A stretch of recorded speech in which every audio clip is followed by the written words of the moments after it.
As we, over the next couple of weeks, and we've been doing it since last week, we'll do it all next week, bring back the greatest names of the last 30 years, the guys who have, really been the champions in New York and had the great careers in New York. It wouldn't be complete without this guy. And, of course, I'm talking about the Rangers captain, Mark Messier, who joins us now. Mark, welcome. How are you? Hey, I'm doing great, Mike. Glad to be on with you. My pleasure, Mark. And, as we look back, and I look back over my 30 years, the Ranger championship probably for one moment was the most thrilling, probably most remembered moment. I mean, we've had plenty of great ones, like the Giants had their moments, and the Yankees with their many championships, but the Ranger one really captured the imagination of this town and really defined that franchise, and has been such a incredibly remembered moment in that whole spring of '94. So, that your career spans so much more and so many more championships, but that is around here been such a special moment, and one that I know that you're still very fond of. Well, we all are, and you're right, exactly. There's been so many great moments in the New York sports history. Unfortunately for the Rangers, it was a long time in between Stanley Cups, so a lot of folks couldn't remember exactly what it felt like to win a Stanley Cup. We were able to do that in '94, obviously, and I think we've said it so many times in the past. It was really a collaboration. We had a great team, great camaraderie. We had great chemistry, unbelievable character on our team, and we are very much a part of the whole fabric of the city. And I think because of it, it was something that we were able to share with the entire city, and something that I'd been waiting for a long time. There are two guarantees that are remembered in this town: the Namath one and yours, but that Game 6 against the Devils, when you made the guarantee that there would be a Game 7, and then backed it up with your brilliant performance. Richter also, coming up with a big performance too. But that guarantee has a special place in the history of the city. Well, it was a great moment. It was something that. We were facing a do-or-die situation there. I knew how close we were to the Stanley Cup at that moment. Was something that I wanted to show the guys how much confidence I had in our team, because we had proven it all year. We were basically in first place other than the first 2 weeks of the city, and or 2 weeks of the season, and. We were a great team. We proved it all year. President's Trophy winners. We had sailed through the playoffs. We knew we could win. We had success against the Devils there, and we had to figure out a way to play better. And fortunately for our guys, we responded there and won an unbelievable series. Maybe one of the best series I ever played in the 7-game series against the Devils. Mark, the 7th game, which I was fortunate enough to be at that night. I was doing that show after the games in those days at the Garden, and being at the game, and I was at all the playoff games, but being at that game especially stands out because it was late in that game. I've told people, I've been lucky enough to go to every championship. I've seen every team, every sport play championships. I've been in a million championships. The intensity in that arena that night, in that Game 7, as the game went on, was one of the most unbelievable amounts of pressure I ever felt in an arena. The intensity in that arena that night was amazing for that Game 7. Well, no question, and for me as well. All the great games and teams that I've been a part of, it was incredible. You think about we should have won Game 1 of the series and outshot the Canucks, 45-20 or whatever, and lost. Won the next 3. Come home for Game 5, and it's always a tough game to win. Sure enough, we lose it. Go back for Game 6, and we get wiped out. Now it's Game 7, as quick as that.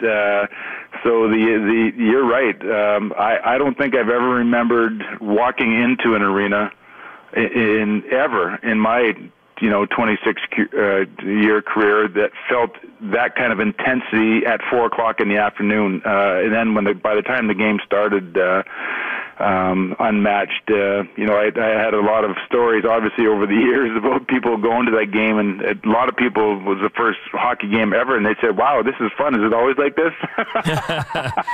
You won a lot. You won a lot of places. You won a lot of great teams. You won a lot of championships. You came here specifically to deliver one for this town. I'm sure that you did means a lot, but I mean, I'm sure here, because you've spent so much time here since, you get reminded of it all the time.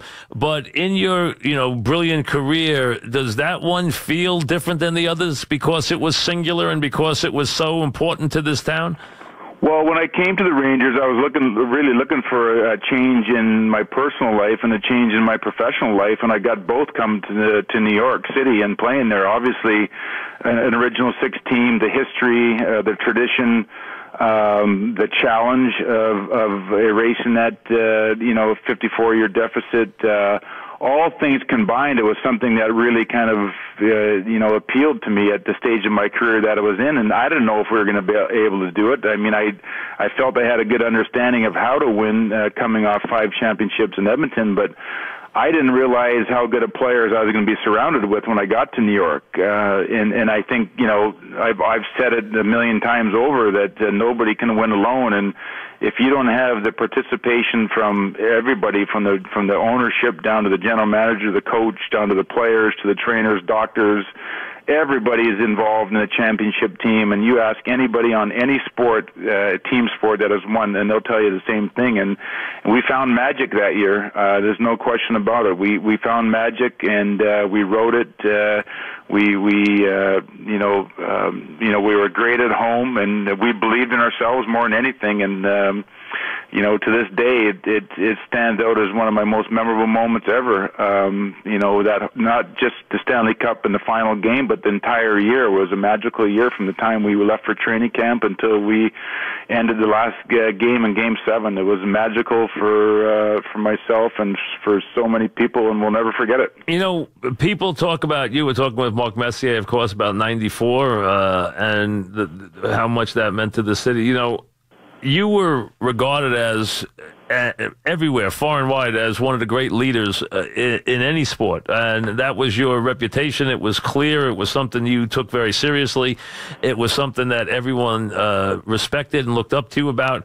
What is it that you tried to bring to these teams? I mean, was it something that you just automatically tried to bring to the teams? Did you gravitate to that? Was it something that just came natural to you as you came into the league? Was it something you had to learn, or was it something that just was instinctive in you? Well, I think it's a learned process over many years, and starting as a stick boy for my dad and my coach and my brother in junior hockey when I was a younger guy, listening to all the speeches in between periods, being in the trenches in championship games and learning the psychology. My dad was a hockey player and an educator, had his master's in education, child development. So an amazing, childhood I had. But and an understanding, a deep understanding of the game of hockey from every phase.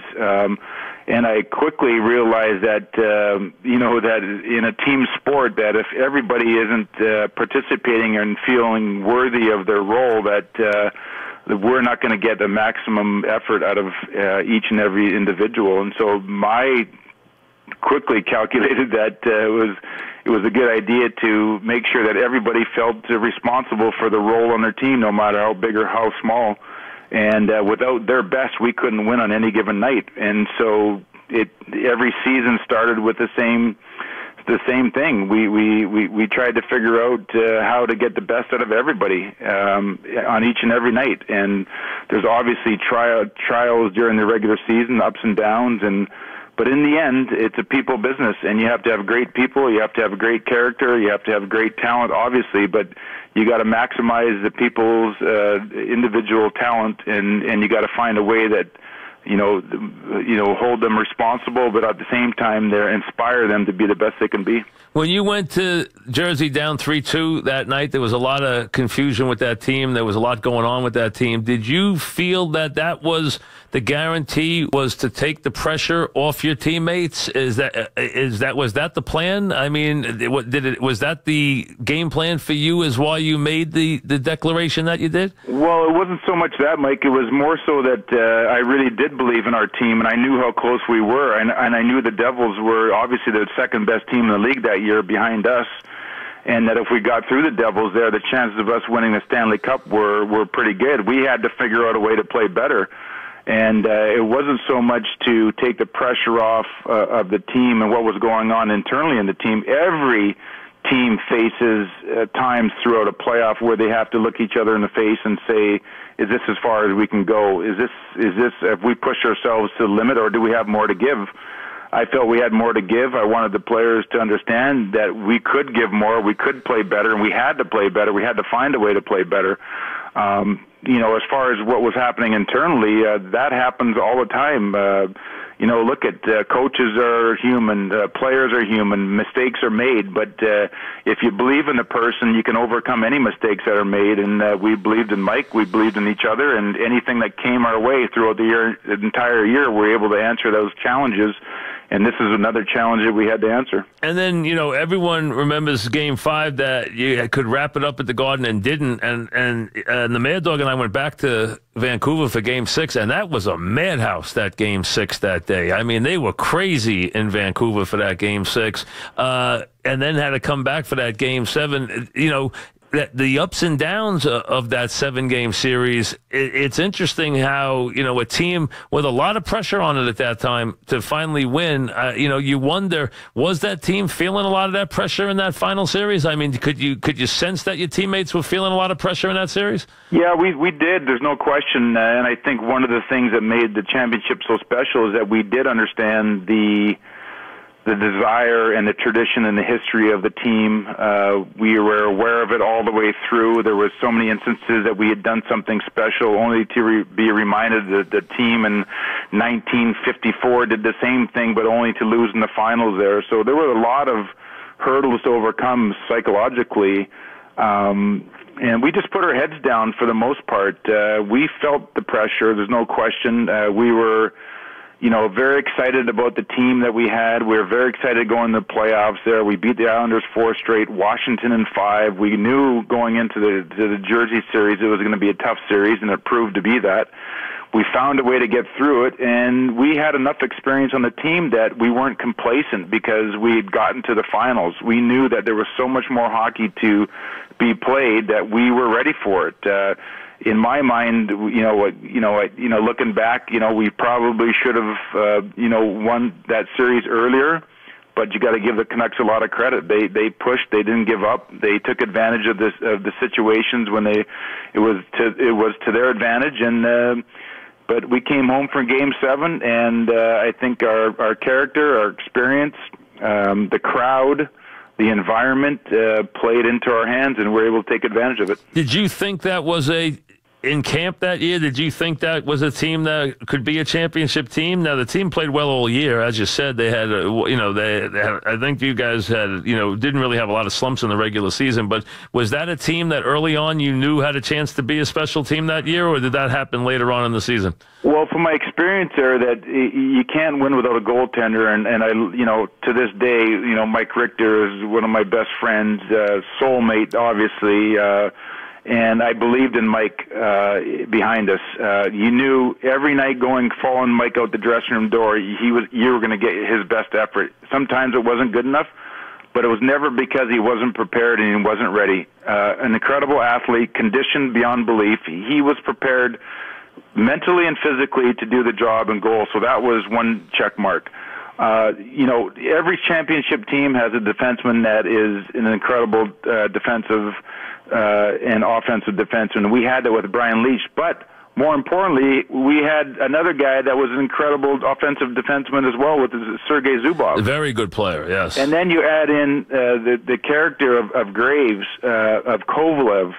The list goes on, and then the experience that we brought with Anderson and McTavish and Larmer, and I mean, it was the thing that you're always looking for is chemistry and camaraderie and synergy in a team, and for whatever reason, we made those big trades at the deadline, and sometimes it can work and sometimes it can't. But for whatever it did for our team, everything fell into place perfectly, and it didn't seem like it took us a long time to really kind of get our footing. So, it was, I'm just talking about it right now. I'm bringing back a lot of memories. But in the end, like I said, we had an amazing cornerstone of players there with incredible talent that we saw later after that year to go on and have great careers. We're talking about Mark Messier. Well, having done a million events with you through the years, I always see the reaction from the fans. They never, ever will forget what you brought to them that time, because it's something that is going to live forever in the city. It has. It's a lot of years since, and it almost seems like yesterday, and it's something that, as I said, was probably the defining moment of the last 30 years of what we've done here, because there were teams that had great moments. The Yankees did, the Giants with the great upset of the Patriots, but that was so different. It was something that people had waited a lifetime for. So it really was, you gave them something that they'll never forget, and something that really took a lot of pressure off the franchise, too. Well, you and I know the stories of people that were there with their fathers as kids, and their fathers that weren't with us that night. The stories are just endless, and to this day, I never get tired of listening and hearing the people who were at the game and how many years they had season tickets, and a guy that's 35 years old going with his father, and it was Mike. It was magic. That's all I can tell you, and I guess that's what sports can bring out in athletes, but what probably more importantly, what sports can do for people. It was an incredible time. Listen, thanks very much for sharing it with us. Good to talk to you again. Thank you, Mark, very much. Appreciate it. Yeah, great talking to you, and congratulations to you, and Thank you, hopefully Mark. the best in the future. Yeah. Thank you, you too. Mark Messier, back after this.